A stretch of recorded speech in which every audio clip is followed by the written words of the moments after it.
impacto do cenário internacional mais volátil sobre o câmbio no Brasil e os efeitos do menor crescimento econômico sobre as chances de um candidato reformista nas eleições de outubro. Estes foram alguns dos principais assuntos tratados por 4 economistas do Comitê de Acompanhamento Macroeconômico da Ambima aqui no Valor. Veja a seguir. O cenário internacional está bem mais volátil nos últimos meses.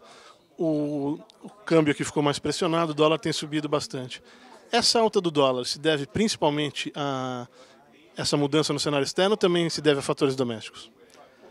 É muito difícil você dizer que é esse e aquele fator especificamente o só.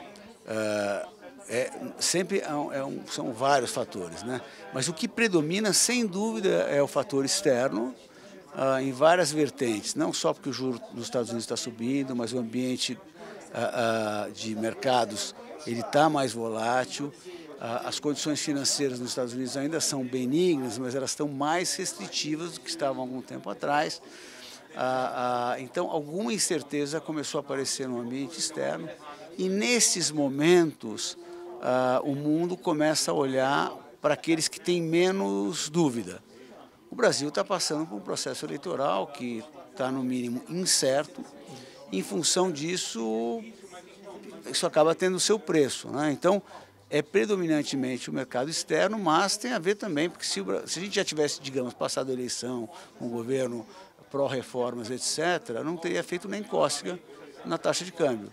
Como a gente ainda está sob essa dúvida, acabou tendo um impacto maior. A maior parte desses movimentos parece que vem do lado do dólar. Quer dizer, quando a gente pensa a taxa de câmbio, é importante lembrar que tem o lado do real, mas tem o lado do dólar, né? E o dólar está num processo de apreciação global nessas últimas 3 ou 4 semanas.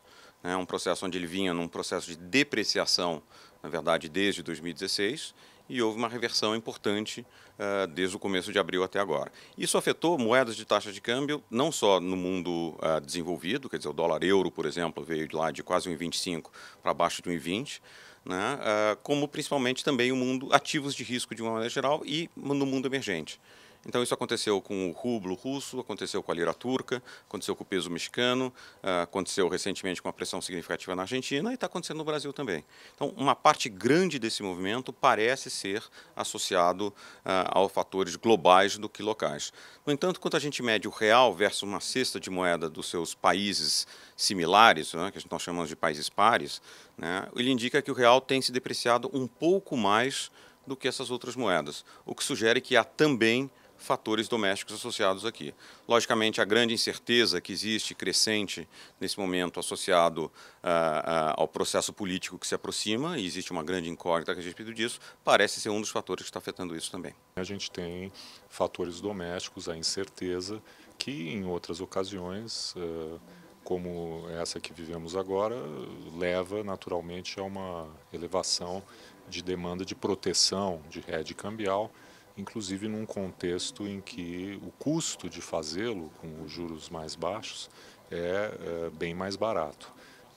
O importante é que a gente está vendo o câmbio flutuante funcionar, né?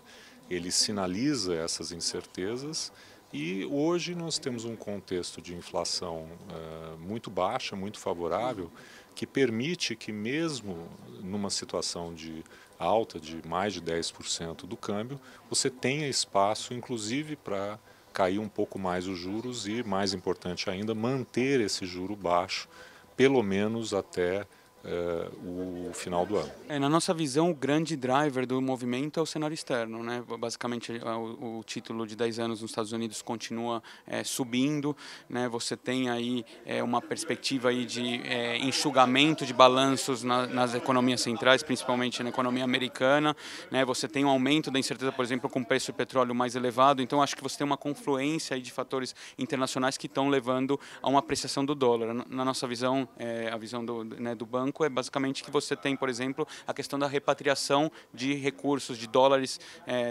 que estão sentados nos países, por exemplo, emergentes, voltando para os Estados Unidos. Então isso é um efeito aí que deve gerar uma valorização do dólar. Obviamente, quando você olha para os emergentes, é muito interessante que grande parte dos emergentes estão vendo um movimento importante de depreciação. Rússia, Turquia, África do Sul, Argentina. Então acho que alguns emergentes importantes estão tendo seus problemas específicos, específicos e o movimento o impacto desses problemas específicos está sendo exacerbado pela condição global de apreciação do dólar.